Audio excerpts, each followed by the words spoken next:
ብሎ ነው የሚያብራራልን። አሁን ይሄ ስላሴ ነው በአላህ ዘንድ ያለው እውቀትን ተመልከቱ። እናንተ እንደው ቢያንስ መታችሁ እዚህ ገስት ላይም ያው ኩነትንም ባታውቁ ሶስት አካል አንድ መለኮት ነው ብላችሁ የምትሉት አይደለ ክርስቲያኖች ትሉናላችሁ። ቢያንስ ትንሽ የተሻለ እውቀት አላችሁ ከአላህ ማለት ነው። ትንሽ እሱ ካሰበበት ለየት ያለ ትንሽ እሱን ማስተማር የሚችል እውቀት አላችሁ ማለት ነው። ኦኬ አሁን በደንብ አስተውሉ። እኛ የራሳችን የክርስትናችንንም ትምህርት አልተረዳችሁም።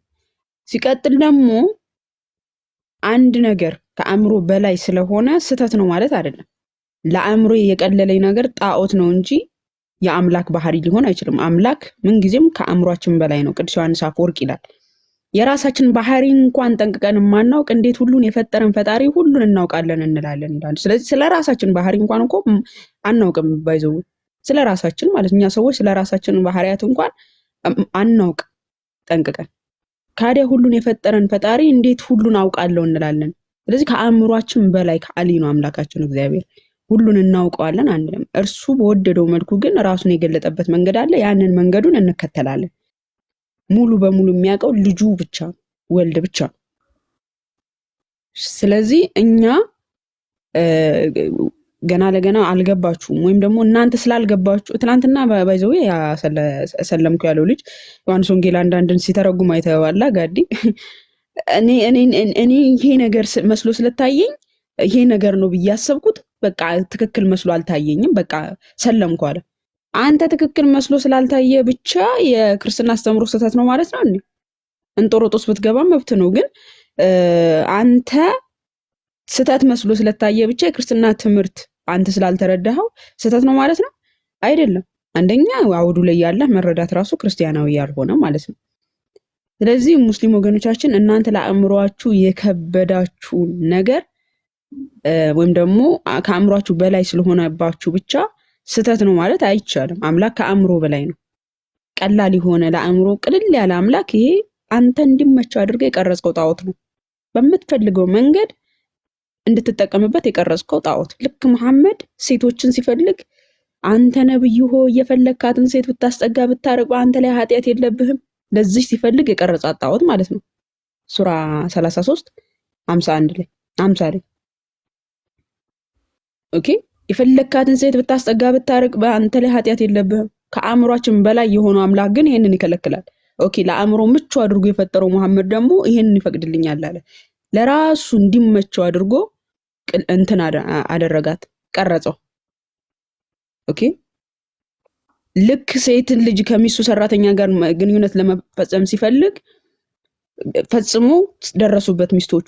እንዴት ከሚስት ሰራተኛ እንዴት ባልጋይ ላይ እንዴት ታደርጋለህ አንተ ነብዩ ወይ ብለው ሲወቅሱት ደግሞ ድብቅ አለ ለ29 ቀን መሐመድና ከዛን አላህ እንዲያለኝ አላቸው። የቀረጸውን አምላኩን ለሚፈልገው ነገር ሲጠቀመው ማለት ነው። ለአእምሮ ምቹ አድርጎ የፈጠረውን አምላኩን ለሚፈልገው ነገር አድርጎ ሲጠቀመው ምን አለ?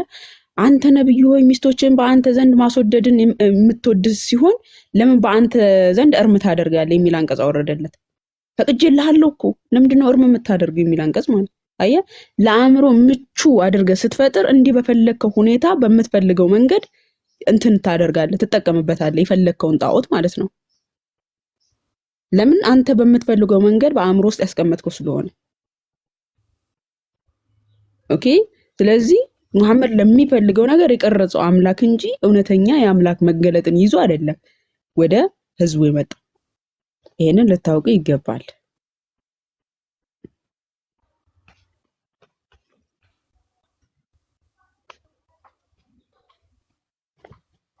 አጎት ያለ ሙስሊሞች ንግቡ።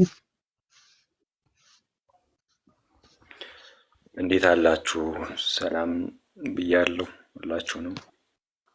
ቅድም እኮ እየሰማሁኝ ያ ልጅ የሆነ ጊዜ ከዛሬ ስንት ወር በፊት ነው ከሆነንታል አይ ቲንክ አንተ ቤት እኔ ቤት ይሄን ነገር ኮንፌስ አድርጎት ነበረ እኔ ጋር እናንተም ነበራችሁ ያኔ እኔ ነኝ ያነሳሁትም። ጥያቄው ጎበዝ ነው ሲያብራራ። አለ እና ይወልዳል ጭራሽ የሚወለዱትም ጾታ አላቸው ምናምን አለ። የሚወልደው ምን አግኝቶ ነው? ምን አግብቶ ነው? ሴት አግብቶ ነው። አላህ ጾታ አለው እየተባለ ነው ማለት ነው። ሚስትና መጫወቻ የሚፈልግ ደግሞ ከእኛ ዘንድ የሚለውን ተፍሲሮችም ሲያብራሩት መላኢኮችና ሁርላይኖች እንደሆኑ ይናገራል። ለምሳሌ ጅብሪል እንግዲህ ወንድ ይሁን ሴት ይሁን ባናቅም መሐመድን ውዱ አስተማረውና ብልቱን እንደረጨ ይናገራል ሐዲሳቱና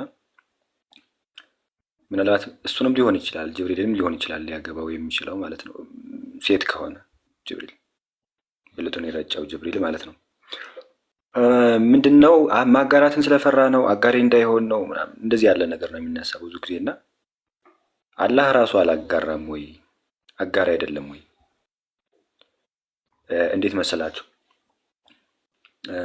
ሱራ 93 ቁጥር 3 ላይ እንትና ሲጠየቅ ማን ነው ስለ አላህ ሲጠየቅ ወይም አላህ እየተወራ ሰይጣን ይመጣ ምንድነው ስለ ሰይጣን ነው የሚወራውና ሰይጣን ነው የተጠራው እና አላህ መጥቶ አልተውኩህም ይላል። ሰይጣን ነው ተወህ የተባለው፣ አላህ አልተውኩህም ይላል።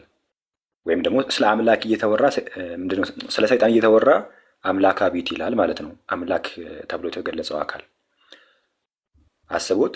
ሰይጣን ተጠርቶ አምላክ ነኝ የተጠራው ሰይጣን አምላክ ነኝ ብሎ መጣ። ተጋርቶታል። አላህ ራሱ አጋርቷል። ኢብን መጃ ላይ ሰይጣን ከሰይጣን የተፈጠረ ነገር እንዳለ ግመሎች ከሰይጣን እንደተፈጠሩ ተናግሯል።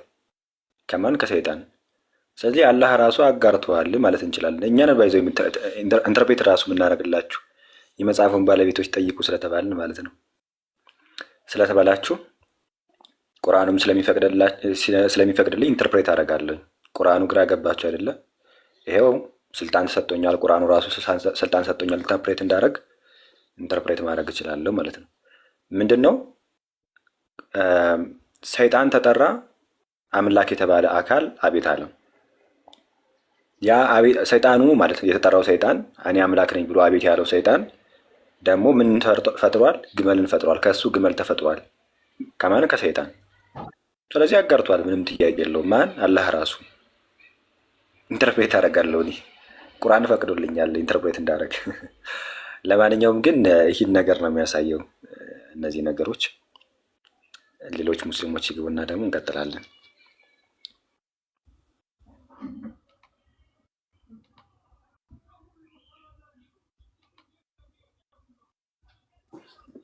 ያው ማማ ያለችውን ላሳያችሁ ምን እንደሚል አለ።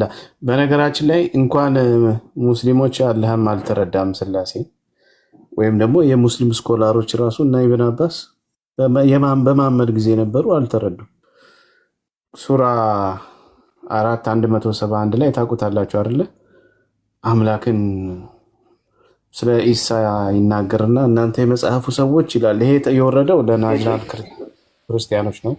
ናጅራል ክርስቲያኖች ምን ብለው ተናገሩ? ጂሰስ ወዘ ሰን ኦፍ አላህ ብለው ጂሰስ የአላህ ልጅ ነው ብለው ስለተናገሩ ኤንድ ዛት ጂሰስ ኤንድ ዘ ሎርድ ኦፍ ዘ ፓርትነር ወይም ደግሞ ጂሰስ የአላህ ፓርትነር ነው ብለው ስለተናገሩ saying ይልና all people of the scripture do not exaggerate, do not extreme in your religion በሃይማኖታችሁ ወሰን አትለፉ፣ እንደዚህ ብላችሁ አትናገሩ። for this is not the right